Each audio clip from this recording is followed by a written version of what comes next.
Story Time at the Roo Bus, a weekly podcast about the Outeroo Music and Arts Festival. I'm your host, Sharla. And I'm Daniel, and for the first time this year, we're actually recording this from the inside of the bus. It's nice to be back in here again, finally. It is very clean in here. We have done a pretty decent job of cleaning it up. Yeah, we usually find that this is the time where it's the cleanest, like in a couple of weeks right before Roo. Yeah, there's only a few more things I think we need to do. We didn't really have a big project on it this year like we have done the past 2 or 3 years. I think the only remaining things we really have to do is maybe come in here and vacuum, sweep it out. Oh, you've already vacuumed? I mean, wouldn't hurt to do it again, yeah, but I've mostly got it clean. Come in here, sweep it out, little things like that. We got to get a new garbage can.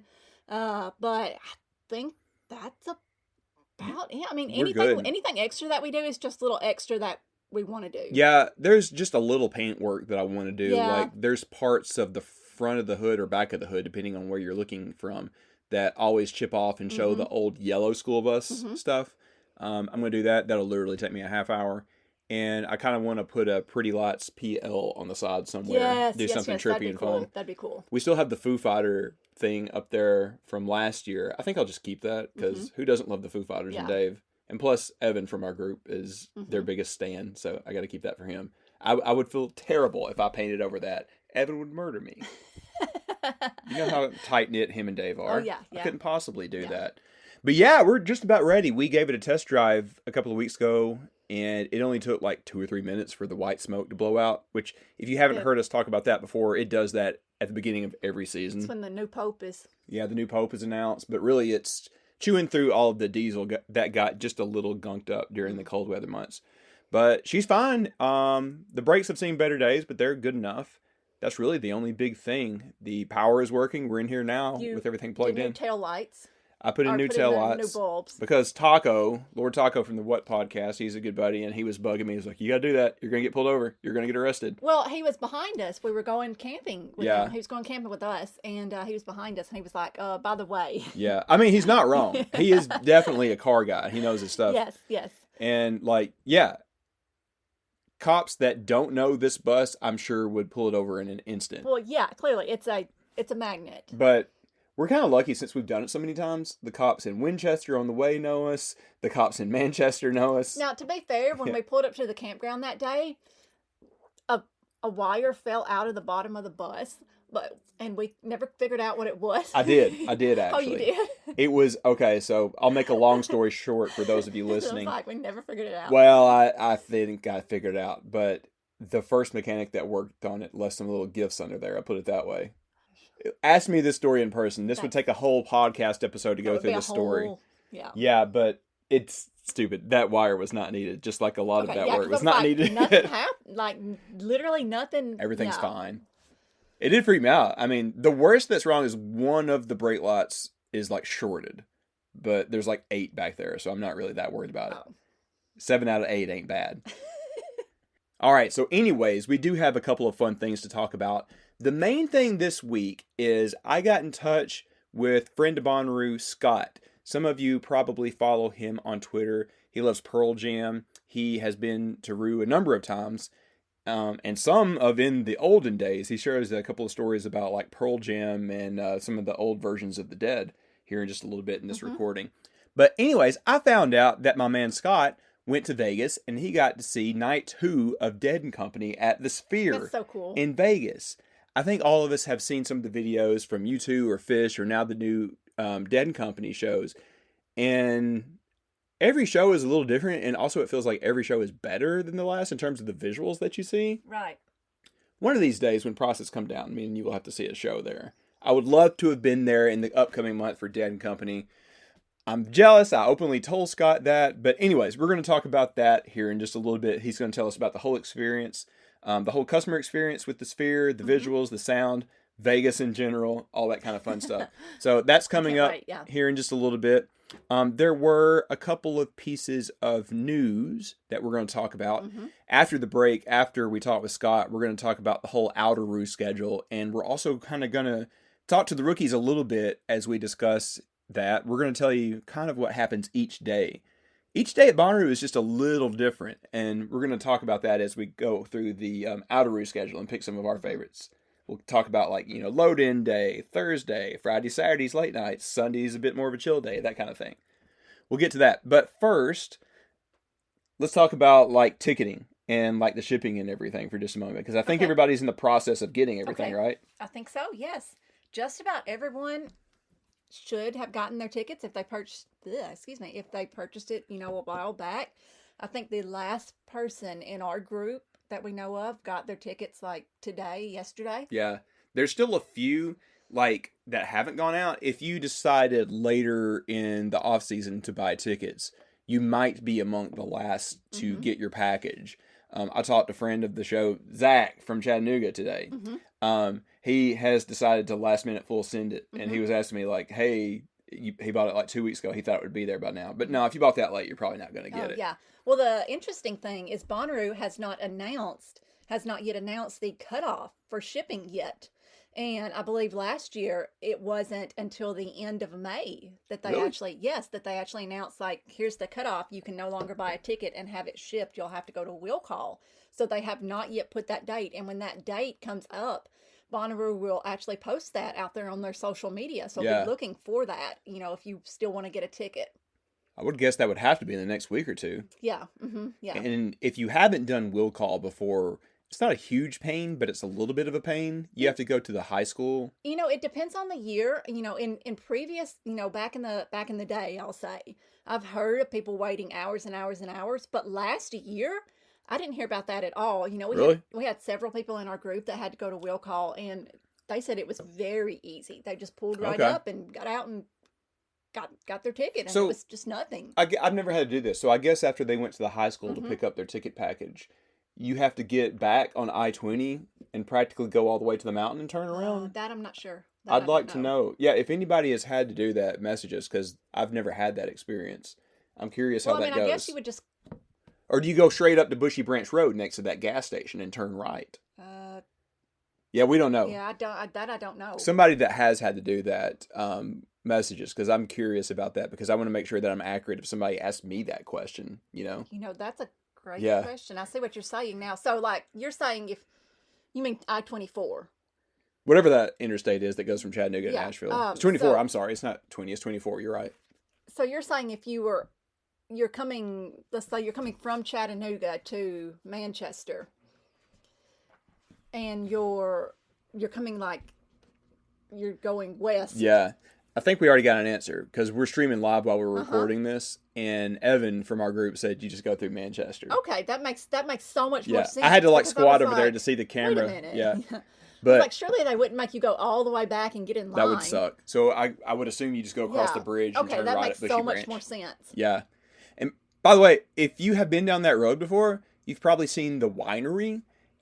Sometimes they have a Bonnaroo wine. You should stop in there if you get a moment. You probably won't be able to go while you're in line for Bonnaroo, but some other time. Yeah, we went up there.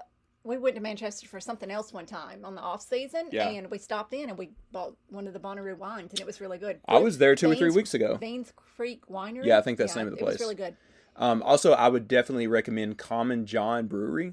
That's about a mile and a half away from the farm. If you find yourself up there on Monday, that's a good time to catch a lot of other Bonnaroovians. Or if you want to have a last good dinner with air conditioning before you go into Roo, that's a last stop.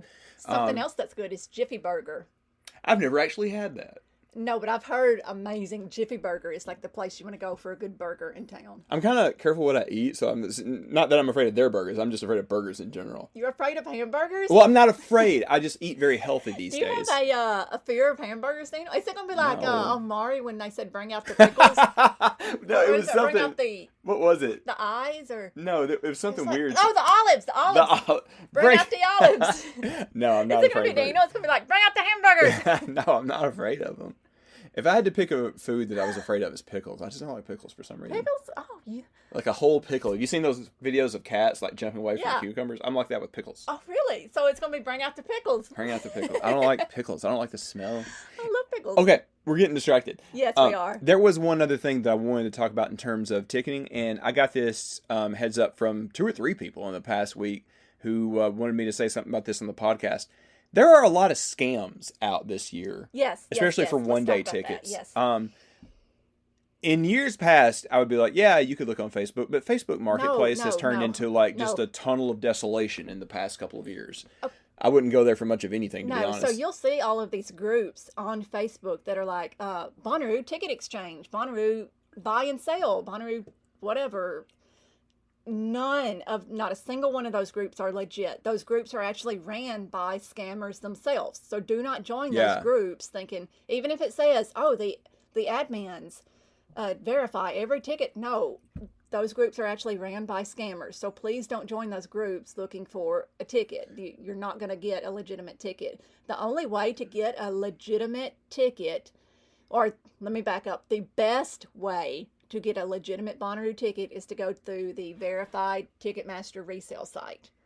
I would say the second best is Cash or Trade. Yes. Mm-hmm. And I personally don't think that I would recommend any platforms other than that. Unless you have a cousin, a friend, your boyfriend's, second cousin, whatever, that actually has something in hand that they have not registered. They're like, hey, I decided not to go to Bonnaroo. Do you want to buy this? That's cool. Well, yeah. Yeah, obviously. Just make sure that they have it registered at first, because they make it seem dire. That little slip of paper comes in the envelope. So, you need to register this. We'll give you $20 on PayPal if you do it now. Whatever it is. Daddy, chill. Like, I'm okay. I don't need that $25 from Venmo. I'll buy my own damn chicken sandwich. Thank you, Venmo. Thank you very much. Me personally, I would wait until like a couple of days before Roo to register, because you never know if a family emergency might come up and you want to sell it to somebody else. It's a pain to like. Can you even deregister? I don't think you can even do that, can you? No, but yeah. I was gonna say, does it matter if it's in someone else's name? I suppose not. At the very end of it all, they really use that for in case of emergencies. Okay, point taken. Yeah. But I mean, ideally, it does need to be registered in your name. Yeah, clearly. So I'm not gonna, for sales purposes. So obviously, you don't buy a ticket off and get scammed. It's where we're going with this. That's the whole point of this. Just only look at the official marketplace or Cash or Trade. Right. You're going to be cool with those. Others, you're probably going to get scammed by somebody from 6,000 miles away. Right. So I wouldn't fool with it. It's not worth the risk. Right, exactly. But enough said on that. Now, we are going to have our interview with Scott, who just saw Dead & Company at the Sphere, here in just a moment. But Sharla, do you want to talk Totem and Patreon a little bit first? Yes, I do. Okay, so let's go ahead and get this first and get all of our people who have donated at patreon.com/Roobus and name them off first. Okay, absolutely. Oh, you ready? Okay. Yeah, it's here. All right. Zach and Jeremy, Amber, Andrea, JB, Sam, Austin, Madeline, James, Chelsea, a.k.a. Hygiene Queen. And also, I wanted to thank Chelsea. She made an additional donation last week, so that was really awesome of her. She's also been just fabulous on our Discord and everything. So just special thanks to Chelsea. Special shout out to her. Absolutely. Ryan, Chris. I guess that's Chris and Shy, actually. Yeah, it is. They were on last week. Yes. Skylar, Dan, Ernst, Bill, Harris, Keith, Casey, Dave, Amanda, Aaron, Nick, Maddie, McFerg, Bruce, Kent, Randy, Eric and Ben, Evan, Jay, Chloe, and Sean. Yes, thank you, everyone. Again, that is at patreon.com/Roobus. And I can tell you a little bit about where your donations have gone to. We are getting supplies for our 3 scholarship winners here in the next week or two. So each of them are coming from different places. They haven't really done this before. So me and Charlotte are going to do some shopping in the next week or two and get them like easy ups, tents, other things that they need. That is where your donations to this podcast have gone to 100%. Mm-hmm. So things like that. I'll be transparent. We're also getting some like outreach material for Totem, because we're going to have a tent and some signage at the bus. I think like behind the bus once we get there. You'll know it because we got a purple tent. Yeah, you'll be able to see it. Yeah, and we'll have some Totem logo so stuff. So you can come find the Totem booth in the group plaza. We should be at the entrance to the group plaza. You'll be able to find it. You'll be able to find a big blue bus and the Totem tent. Yeah. To be transparent with everyone, just to let everyone know, we were offered a space in the nonprofit section inside of Bonnaroo. Planet Roo. Roo. But, we decided we wanted to actually be out in the group camp with all of the masses because Totem, the whole purpose of Totem is to be a community nonprofit, is actually to be with the community. Maybe there will come a point one day in like years from now when we do that. But for right now, while we're growing it, I want it to be very community oriented. Right, a community collective. So, we'll use photos of the totem tent next to the bus in front of a bunch of campsites in like a promo material because we want to like show potential donors. And I'm not talking about those of you in the Patreon. I'm talking about like big corporate donors that we're going to be targeting before too long. Exactly what we're doing. We felt we really couldn't meet the needs of the community and really honestly literally meet the community if we were inside at Planet Roo. So that's why we chose to be out there with the bus and be out in the community. And we really think it's going to go suits great. It better. Yeah, we really think it's going to go great this year. Yeah, so a couple of things to remember. They will have the Wednesday party this year. We talked with Maddie, him and Andrew, who have been on the show recently, and also another Daniel from the Tiny Bus. Another Daniel with a bus. I had never really considered that. They're going to be running the Wednesday thing. There is a surprise headliner. I can't tell you who it is because it's not my party. I'm not even going to hint at it. And there's going to be kind of like these 10-minute things in between the shows where our different totem board are going to be coming on to tell you guys about stuff and play fun games, trivia. Cool. Can we do trivia? I love your trivia. Okay. Yes, we're going to do trivia. We'll do a few questions. I didn't get to do trivia last year because I was over like hanging out with Cherub. I think I had a good excuse. Well, we can come up with some questions. I see you every day. I see Cherub Last year the trivia was so difficult, so. Yeah. Shout out to Shayna's group. Won trivia last year. Shayna and Evan. Yeah. Won the trivia. Of course. Yeah. So anyway, catch us there. That's when we're going to do most of our totem event stuff. So something else we want you guys to do is to sign up for our totem mailing list. Because we have some very, very, very, very, very super excited, very cool things coming up this particular week. But you got to sign up for our mailing list to find out. There's another event that I'm very excited to do that I've been wanting to do for many years that we're going to be doing on Wednesday. But yeah, we got to. I'm shutting my mouth because it's going to be newsletter first. So sign up for that if you haven't. And Charlotte's been working on it tonight. When's that going to go out? Tomorrow, probably. Wednesday, maybe? Either tomorrow or Wednesday. Let's just say Wednesday. Yeah. Let's just say Wednesday. Totem FND, so for short for foundation, Totem Foundation, totemfnd.org. And if that doesn't load, because sometimes it's very slow, we got to fix that. I know the deal. We can fix that. It's good enough. totemfnd.wordpress.com is also the .org will get you there. totemfnd.org. Go sign up for our newsletter. Go do that immediately. Immediately? Yes. As soon as you finish listening to this podcast, go do it. Oh, well, we're only half done because right now I want to go talk with Scott about Dead and Company at the Spear. And then after that, we'll be right back to talk about the Outeroo schedule and kind of about what happens each day. Let's go.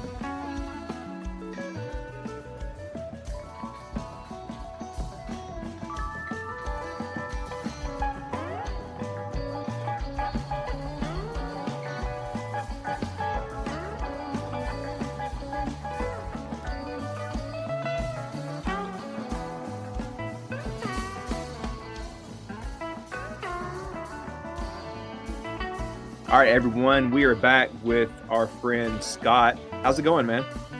Doing good. How about you guys? Can't complain. I feel like today was the first 90-degree day here in North Alabama, so I'm just warning you and everybody else. It's probably going to be a hot one on the farm here in just a few weeks. More than likely. It always is. So tell everybody a little bit about yourself. Like, how many roos have you been to? Where are you from? I'm from North Carolina, about an hour west of Asheville, and I've been to 9 Bonnaroo.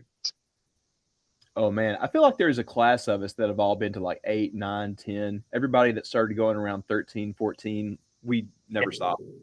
Yeah, see, my story is a little different. I started in 04 through like 12 with a couple of years missed in there, and then life kind of happened and I didn't go for 10 years until 22. Then I kind of picked back up in 22.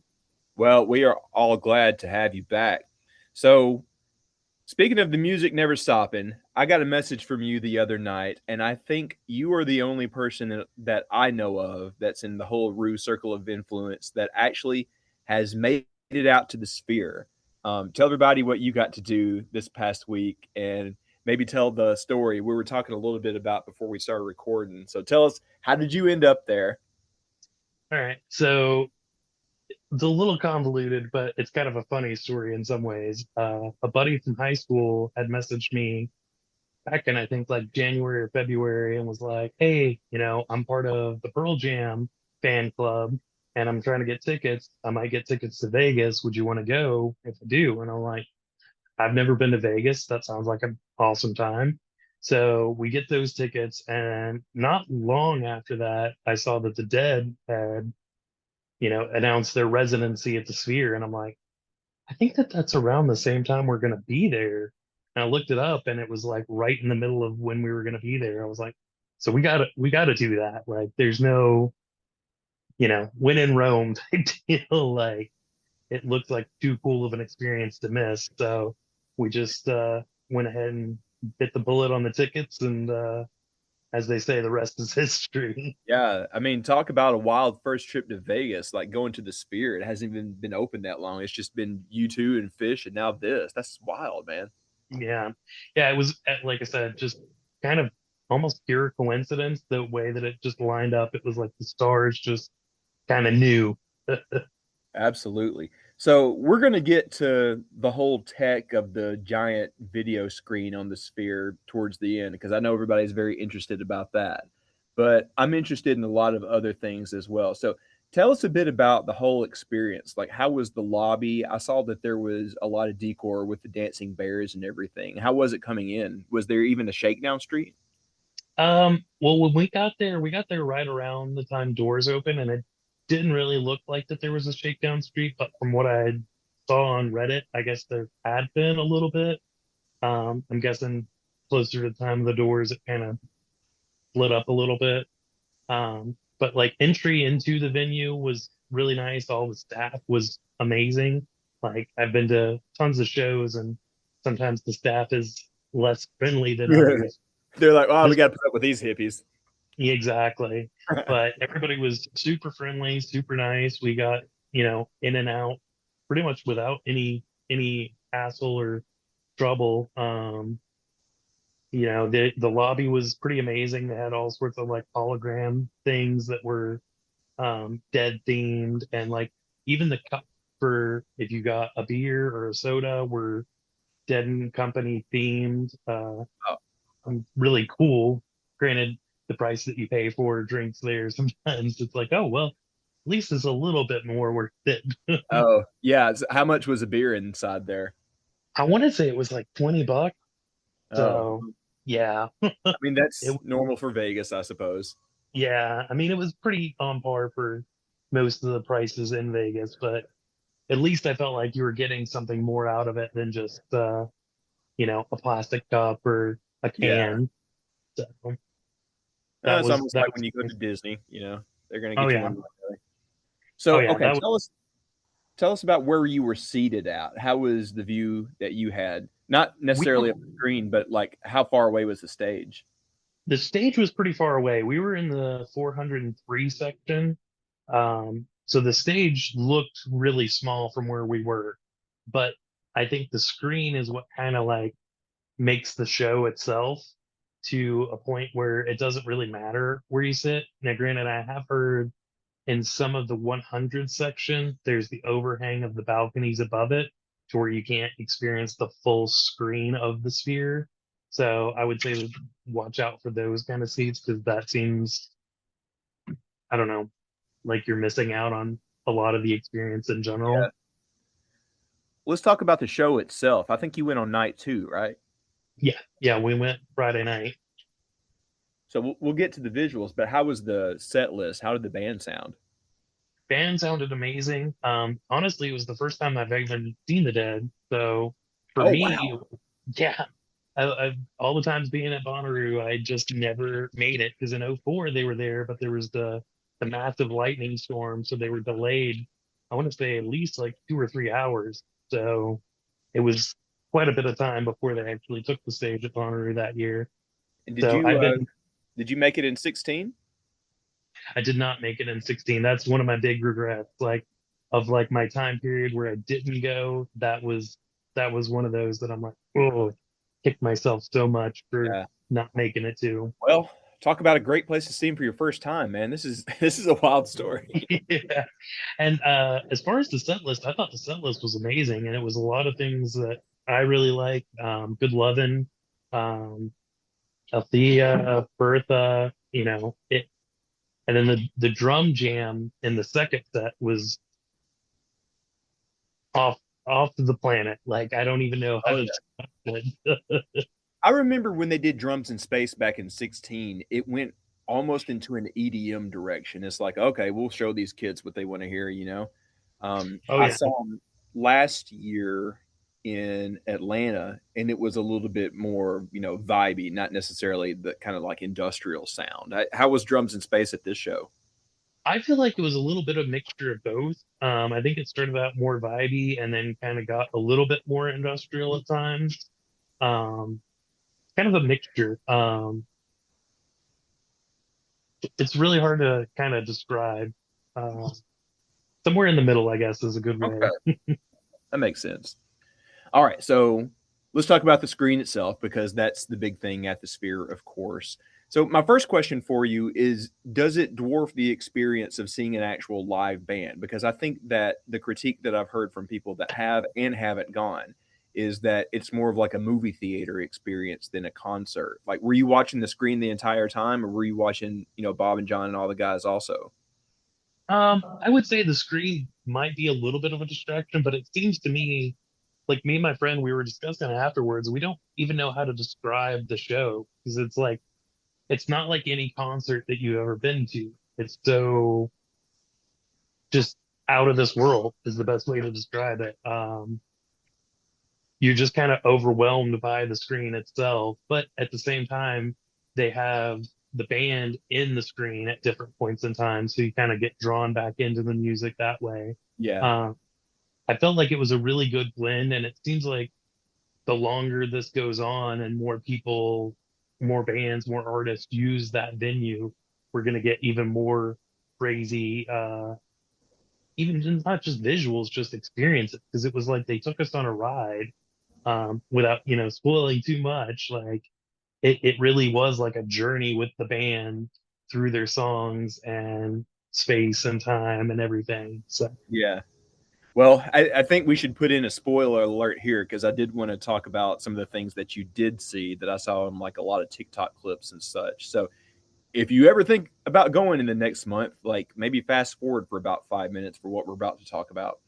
But Scott, one thing that I saw that was super interesting is that they recreated venues on the screen. So like they built the wall of sound. You went to that college where they played that amazing show. You went to Red Rocks. How was that in person?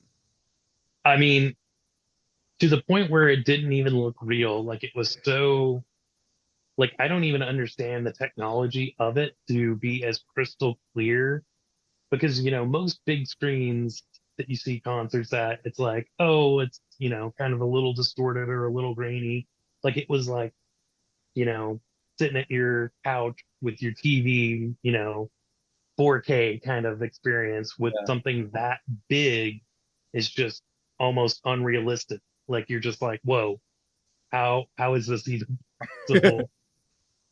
So it's I will say as a also disclaimer, if you suffer from motion sickness or fear of heights, Oh I gosh. probably wouldn't recommend it because I will even say during one of the parts, they were still spinning, so I would have to like not look to like my left or right, just kind of focus on the band. So like, whoa, that's making my head spin a little bit too much.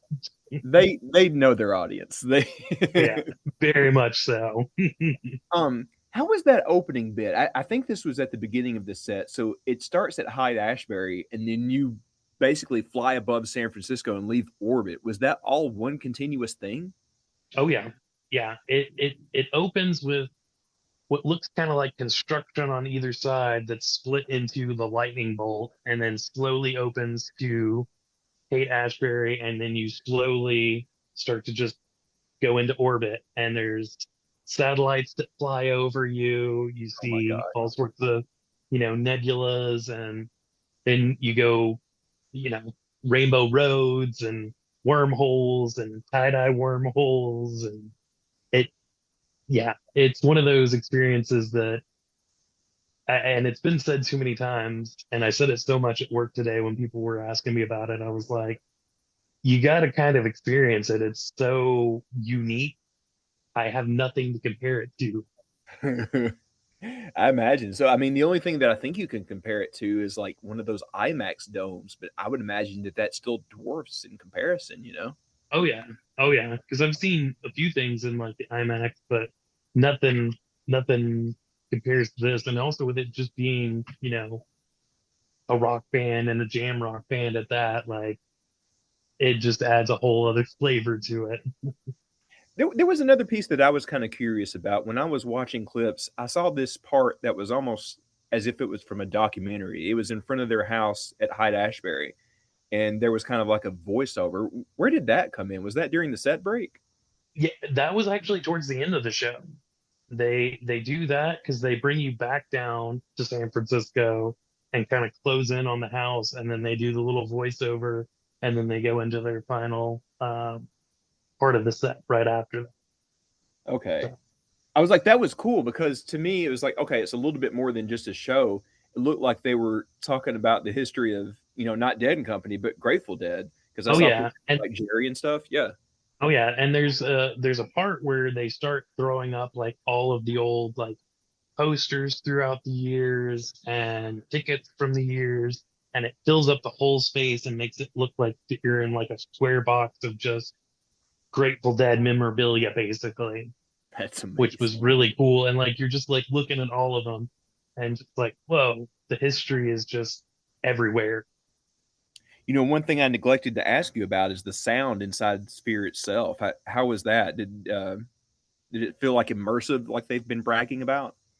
I felt like it was pretty amazing. To the point where even some of the during the drum solos and drum jams, like it's that you feel it in your chest, like, ooh, that's Ooh, good getting a bass. little heavy. Man, Have that, eventually they're going to have an EDM show inside of there, and that's going to be yeah. dangerous for some people. Well, and me and my friend, we were talking about all of the artists that could use this space, and like basically any artist that I consider like super creative visually.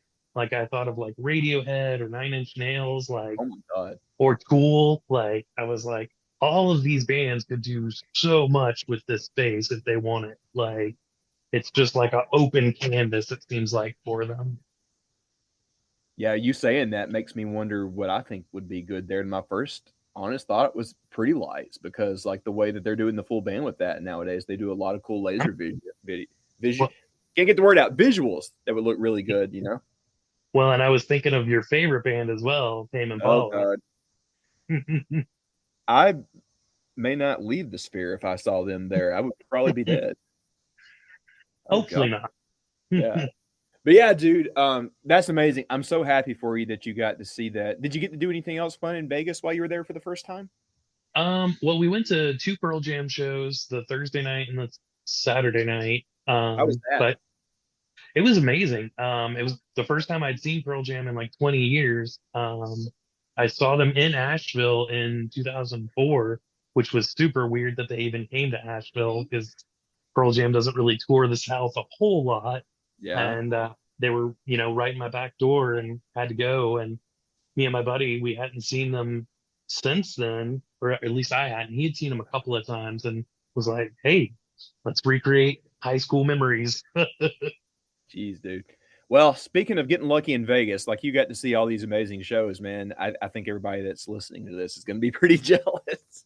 Yeah, it's, and, I'm just lucky that it all kind of lined up and worked out because I'll be honest, like whenever he first like messaged me, I was like, okay, like chances are he's not going to get like selected in any of the lottery for any of the Oh my shows god. that, and then it just happened that he got Vegas, and then we looked at the time schedule and it was like, oh, hey, Dead and Company are going to be at the Sphere. I feel like that's definitely something we should check out. Yeah, sounds like you had like the best weekend ever. It's hard to top. I mean, Bonnaroo weekends have been pretty epic, but this one is a different kind of experience for sure. Especially with the flying and non-camping and all that. But it was kind of a little mini Roo in its own right. Yeah. So you're gonna be back this year? We'll see you here in 3 weeks. Unfortunately, not this year. I am taking Oh this year. no. Yeah, my buddy who went with me last year couldn't really get the time off from work, and to be honest, like I like the lineup, but it's not my favorite. So I was like, Oh, yeah, it's understandable. It's understandable. so I figured I'd take a year off and hope for next year to round up more people. Well, sounds like your Vegas trip made up for it, man. That's amazing. Exactly. Yeah. Yeah, and when that all kind of came out, I was like, well, financially speaking, I probably shouldn't do Vegas and Bonnaroo. Yeah. So, Wow, man, you got to see a once in a lifetime thing. I think it was worth it. But oh dude, yeah, thank you so much for hanging out with me and telling me about it. I had been geeking out about that the past couple of nights, and I know a lot of other people are going to. I've joked for years that I don't think this whole community with all these festivals and shakedown streets at other jam band shows would exist if it wasn't for the Dead and all their incarnations. So you getting to see yeah. this is a big deal, and I'm thankful that you came on to tell me about it. Oh yeah, definitely. Well, thank you, Thanks for Scott. having And, me. yeah, man, if we're not seeing you on the farm in 3 weeks, we'll see you next year in 25, dude. Sounds good, my friend. All right, thank you, sir. All right, appreciate it, buddy.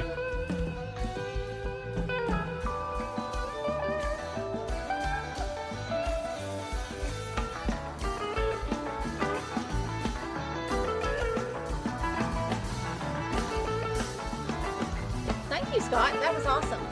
Yeah, I had to talk to that guy. I was getting in his DMs the other day since we were talking about the Spirit. I'm like, wait a minute, we should talk about this on the show because everybody else is going to hear about this experience as well. You were sliding up in his DMs.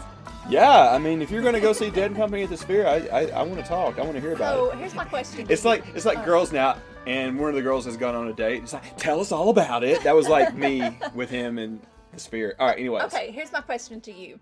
If you could see any artist at the Sphere, who would it be? Well, we talked about that. You haven't heard that recording yet, so No, not in full. we joked that, of course, Tame Impala would be fun. People might die if they were to do that. That would be sensory overload. Oh yeah. I think something like STS9 would be really good. And I mentioned this during our talk, eventually there is going to be some kind of EDM show in there. Oh, well, yeah. But who might it be? Like Odessa could be really cool. I think that would be something modern and fun. I think they have had the best bands that they possibly could for the first ones. For sure. Like U2 has always been very techy. Fish has always been very trippy. They utilize that very well. And the Dead and Company shows, from what I have seen so far, make it a little bit like a movie. Like, that was one critique that I saw, was that people weren't even really paying attention to the band because they're watching all these crazy things, like going through space. There was even one that was a short film with like Bobby as a cowboy or something like that. That's cool. I mean, it is cool. I do want to see it. But Scott said it wasn't like overly distracting. You're still able to pay attention to the band. Who would you want to see there at the Sphere? Oh, I have no idea. Reba McEntire. No, what? I'm Stop. I'm That just is not joking. funny. I'm just joking. What about Dolly? No. No, it wouldn't really work there, would it? No, I don't think so. Peter Frampton. Oh wow, that would be good. Yep, so it would be Frampton. Frampton. Okay. Huh, I'm interested now. Because remember when we saw Frampton at the Ryman? Yeah. And remember all of his background stuff that he had? Peter Frampton does have some trippy stuff. So like He really does. his legs aren't any good anymore, so he has to sit down. So the rest of the band sits down as well. Because it would be weird if Peter were sitting down and nobody else was. So they kind of go overboard on the visuals behind them to make up for it. When you listen to like deep Peter Frampton, it gets very trippy. Yeah. Yeah. And not just because of the guitar talking. It was a lot of different things. Yeah. All right. Okay. I'm going to take that homework. I'm going to think about who else would be good at the Sphere. You take that too. We'll come back next week and give another recommendation for that. Sound good? Yes. All right. So I wanted to dive into the Outeroo schedule because that has been released since we last spoke. So I don't think there was anything too mind-blowing on it. It was just another piece of information that we were all dying to get. We're getting so close that everybody's just dying for whatever. So we're going to kind of run through this and take a look at our top picks for each day, but also for those of you that are new, or maybe if you haven't been in years, we're going to kind of tell you about what happens on each day. Some days are very similar, some days are not. So we're going to start on Tuesday. There's only 3 things happening at Where in the Woods. You want to read those off? Sure. No, I'm gonna let you do it. You're gonna let me do it. So I don't know these acts, so I may mispronounce this. There's Ranger Trucko, Alley Cut with a V, and Flying Mojito Brothers. I haven't heard of them. So that'll be fun. I love that they're opening up Where in the Woods early on Tuesday. That's for cool. those of us that come in super early. Everybody was going on about Alley Cut. Alley Cut, whatever. Like a lot of people on Reddit was going on about that, but I'm not familiar with it. I'm not either. 10:30 at Where in the Woods. So for us coming in early on Tuesday, it's kind of like our opportunity to just catch up with everybody. If you're coming in that early, it's probably going to be in group or like some other area in GA. You're going to be getting to know your neighbors. You're going to be catching up with people that you may not have seen since last Roo. I don't feel like anything too crazy has ever happened on Tuesday. Just like have the first drink or two, sit down with everybody, catch up, get your campsite set up. That's pretty much what Tuesday is all about. So maybe if we get done with all that early, we'll go over to Where in the Woods. Yeah, that'd be cool. And that is the only place that has something going on Tuesday. So Wednesday, let's look at Outeroo on Wednesday. First of all, as we mentioned before, you got to come to group camp. It's going to start at 12 or even earlier. Hint, hint, hint, hint. Look at the Totem newsletter. And it will wrap up after the secret group plaza headliner gets done at 5 o'clock at the latest, because Roo had asked them to wrap that up before everything started at Where in the Woods. I'm looking at some of these other ones. It looks like the House of Yes is going to open up about 8 o'clock on Wednesday. They have their Dirty Circus, and then what the heck is this at 11 o'clock? Neon Nostalgia with Boyish Drop Cat and Ultraviolet. I have no idea what that is, but that sounds fantastic. No, it sounds really cool, though. Yeah. So that might be our pick, I suppose. And then, of course, the Galactic Giddy Up has some stuff going on already. They've got Yomi That Harpist. That, not the. Yes. That, not the. They've got Jive Talk, Angel White. I've been listening to Angel White. Yeah, how do you like it? They're pretty good. Okay. They've got Boot Scootin' Boogie Nights. Shout out to Corey and his boys. Yeah, I got to see them at least one I'm point. very excited for some Boot Scootin' Boogie Nights. They're also coming to Huntsville. Yeah, in a couple they're going to months. play at the Stovehouse. Yeah. He may be coming to crash here, by the way. And then Yomi That Harpist again. Not the Harpist, like I thought it was. Yeah, so they got 2 shows on Wednesday. Wednesday is more of the same. You know, a lot of people are still loading in, getting set up. I think that's when a lot of us that are in group really start partying, because that's where the pre-party is. We had it Where in the Woods because Bonnaroo was nice to offer that to us in Cherub last year. But usually it's in group. It will be in group again this year. So the party will start there. Make sure that you come out to that if you're getting there early enough. And then there's the Chase and Status takeover right after we get done with the group stuff too. Yeah. So that'll be fun. All right, now let's get to Thursday. Everything that we just mentioned about Tuesday and Wednesday kind of used to be the deal on Thursday. Years ago, that would be the day that you would come into Roo, and then things would eventually get started. You know, they didn't always have programming in Sinru on Thursday. Yeah. I think that was like halfway into Roo's life they started doing that. It used to be like maybe you came in earlier on Thursday, but a lot of people would come in Friday morning and just go ride in Sinru and then leave Sunday night. Those days are long gone. Yeah. Well, I know the first few years that we went to Bonnaroo, we didn't even go until Thursday. And it'd be Thursday afternoon, evening. I remember our very first Bonnaroo. We got set up, and then as soon as I got done, I walked into Sinru.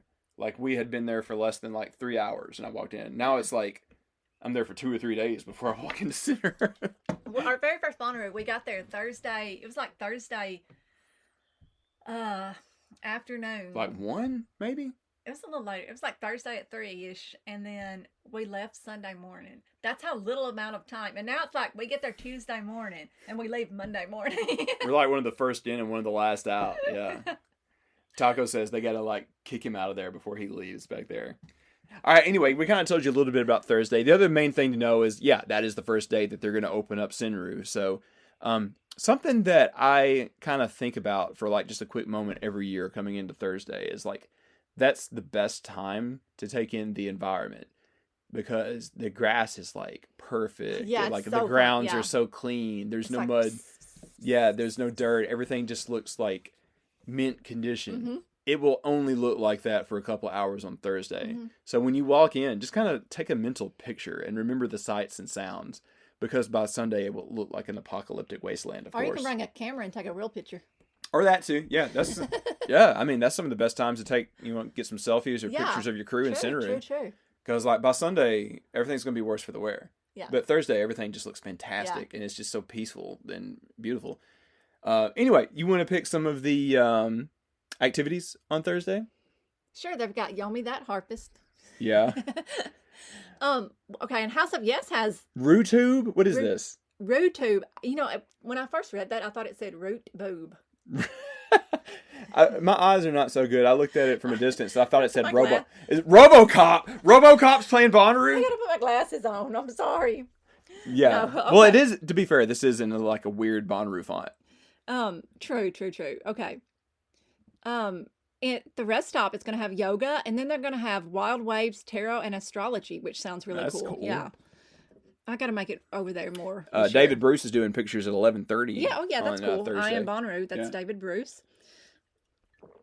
There is a Fisher and Friends takeover at We're in the Woods starting at looks like 5:00. Until whenever they're done. Yeah, until 5 a.m. One of these last things kind of disturbs me a little bit. I'm not going to lie. A clown rave? I have questions. I didn't know that was a real thing. You thought they were joking on Discord? No, on Reddit. Oh. I apologize. Someone posted about it, and I thought they were just BSing around, and I deleted their post. Oh my God! I No, am that's so real. sorry. There is a My clown rave. apologies. There is a clown rave. Apparently, it's gonna. Yeah. My sincere apologies because I deleted that. All right, I'm going to kind of lump Friday and Saturday together, with the exception of one thing. You got to go at 11 a.m. on Friday over to Group to go to the beer exchange Yeah. with Red Roo. Mm-hmm. And if you haven't listened to it, Kevin from Red Roo was on the What podcast this week to talk about the new beer. I'm not spoiling anything because they've posted about this and said it. But the theme beer this year is from Common John Brewery just up the road. We talked about that earlier. And it is Rainbows and Waterfalls after the Pretty Light song. The can art is fantastic. Go find Red Roo on Facebook and you'll see a picture of it. They've posted it publicly now. And I got to taste this beer a couple of weeks ago when I was in Manchester. They already had it on tap at Common John. It is not really an IPA, but it has that vibe. And it has just a hint of fruit. It's in an American wheat ale. Weed? Wheat. That's what I said. Yeah. Yes, I believe so. It's an American wheat ale with a hint of peach. I am not nearly the beer connoisseur that many from Red Roo are, or that Brooklyn obviously is. She works I'm with it not every day. either. I read it. I just know what I like. And this was good. I did like it. I think one thing that they mentioned that is important to them is it is, quote unquote, smashable. Because we're out there in the brutal heat. Oh, true. So yeah. you don't want like a heavy. That would be kind of nasty. No. Anyway, 11 a.m. in group camp. Camp Red Roo's Beer Exchange. Go to that. That is a big Bonnaroo tradition. It's listed on here from 11 to 1. From just personal experience, from going to it ever since, I believe, the first year they've had it, I would get there early. Yeah, there'll be a line. Mm-hmm. Well, there's not really a line so much. You really just go up and exchange beers. Like there's. Well, I mean, I'll be honest. It gets a little cramped because that tent and group is not the biggest, and a lot of people come to this for good reason. Yeah. But yeah, I would.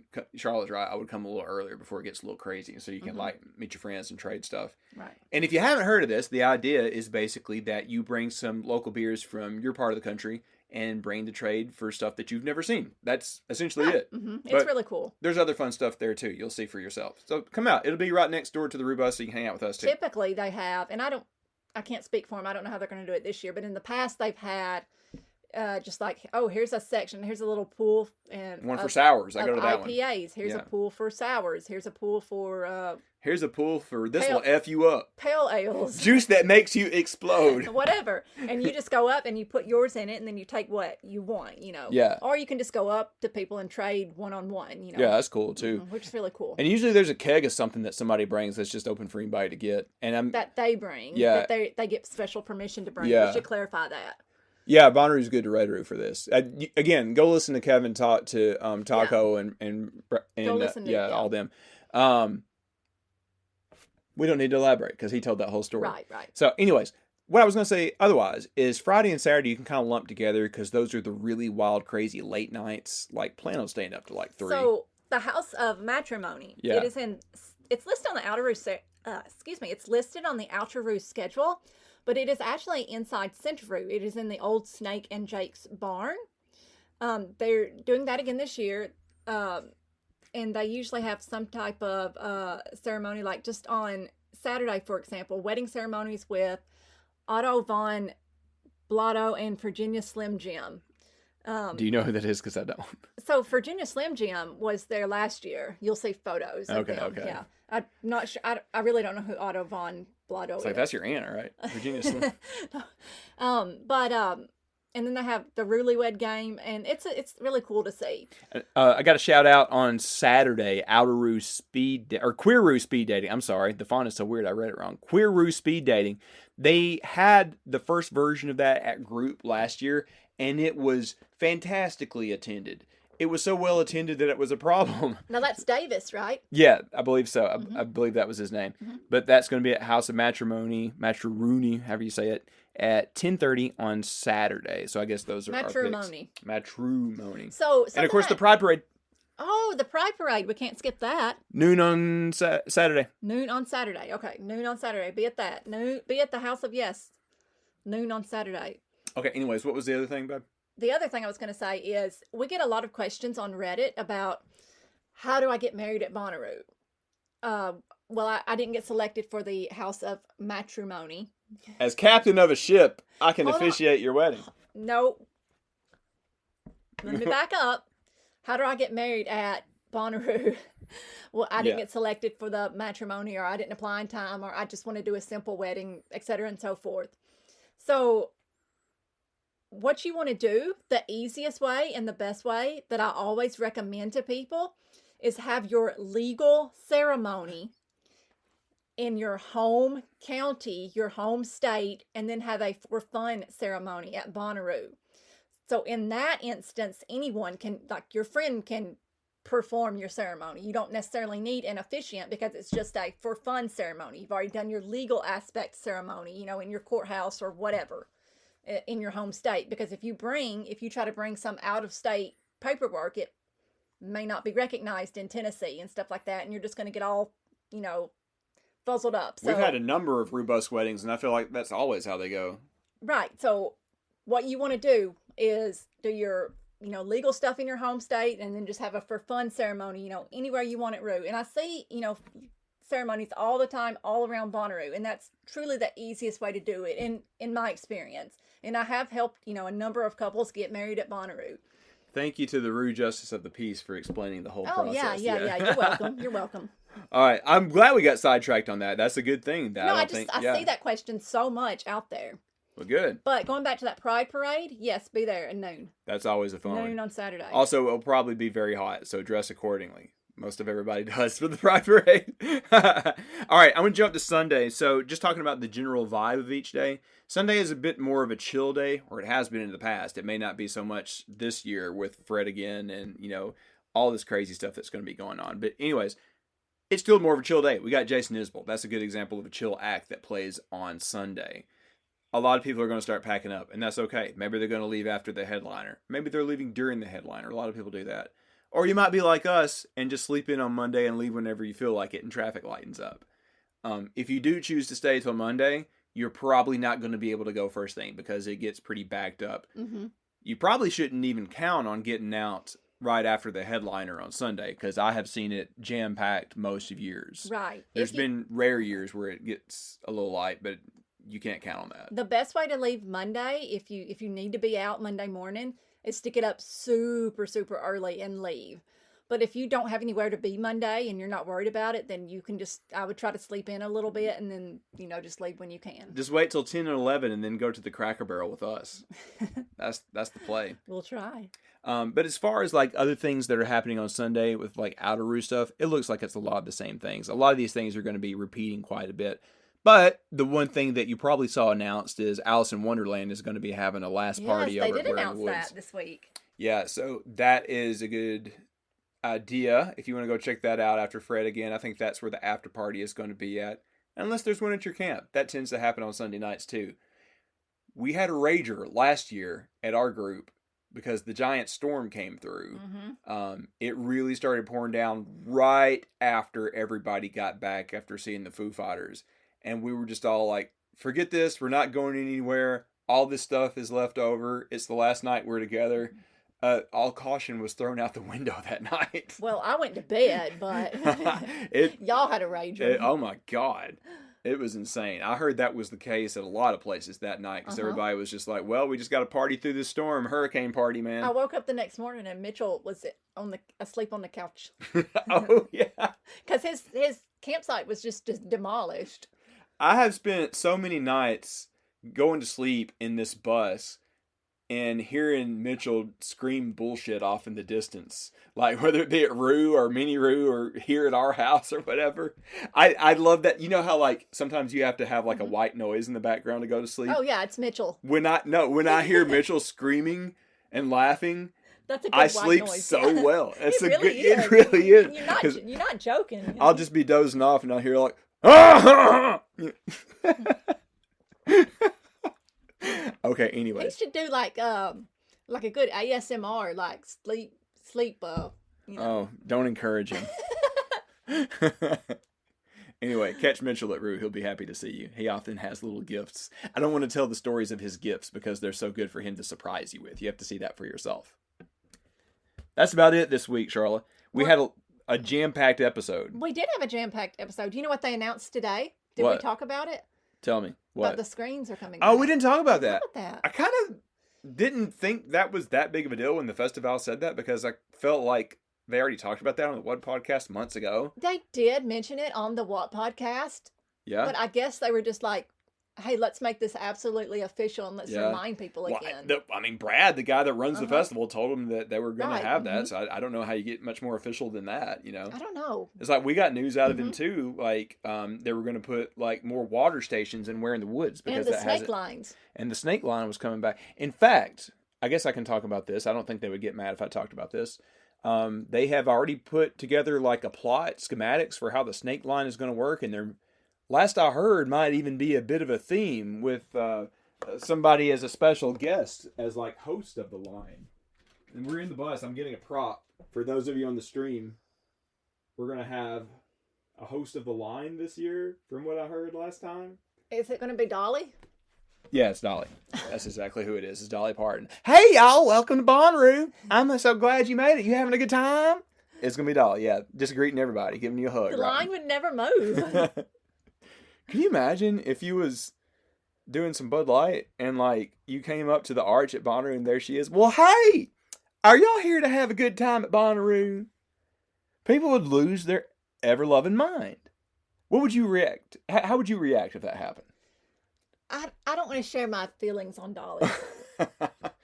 I feel like you would let out like a high-pitched shriek. See, I used to like Dolly before everybody else liked Dolly. Oh, you're that hipster? Yeah, I loved, when I was like 3 or 4 years old, I was obsessed. Well, for those of us that grew up in the South, that was everybody. Especially if you lived in Tennessee. She gives you books. Yeah? This is true. All right, Charlotte, this has been a jam-packed episode, and it should be. We're 3 weeks out. So by the time that most of you listen to this, you're going to be almost exactly 3 weeks away from either being on your way to the farm or being at the farm. So we're going to get into more of these as we get closer, and we always have like a big blowout party. Well, not really a party, but a big blowout episode for the last episode that releases before we get to Roo. We'll have Brooklyn over, probably some special guests, and basically be all hyped up and hype each other up and check everything to make sure we're good. So that will be coming up 2 episodes from now, if you think about it. You know what I think we should do? What? Since they don't have Roo Radio anymore, we should just stream on the way there and everybody continue. We kind of did. So like last year when the storms like delayed everything, I got on the stream and we were like, well, we're just going to do our own Roo Radio and get traffic updates. So people called in and told us like where it was jammed up on the farm. That's what we should do. Yeah. On the way there. That would be fun. What if we, okay, I got some, that is some good ideas. So we're streaming this episode as we record it live on some stuff. So we could do some stuff like this once we're there, get reports from everybody because a lot of people don't come in till later. Oh yeah, we'll do that. That sounds really good. Yeah, that was funny last year. So we'll do something like that again when we come in because that's when a lot of people are like, hey, show us the farm. I want to see pictures. Yeah, and I want to make sure we remember to do a podcast from Bonnaroo like we did a couple years ago. Let's do one at the Monkey Bar with friends.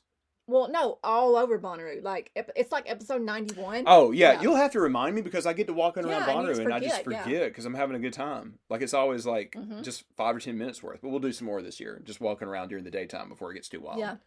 All right, guys, that is a lot. Thank you for listening to this much of it. And if you made it this far, I love you. Salute. Yeah, salute. Yeah. All right, guys. We'll see you again next week. Be sure to go sign up for the Totem newsletter. Yes, please. We got some news coming for you this week. Go through all your stuff. Make sure everything's good. Start grocery shopping. And we're getting really close, guys. We'll talk more about it next week. Get out there and radiate positivity.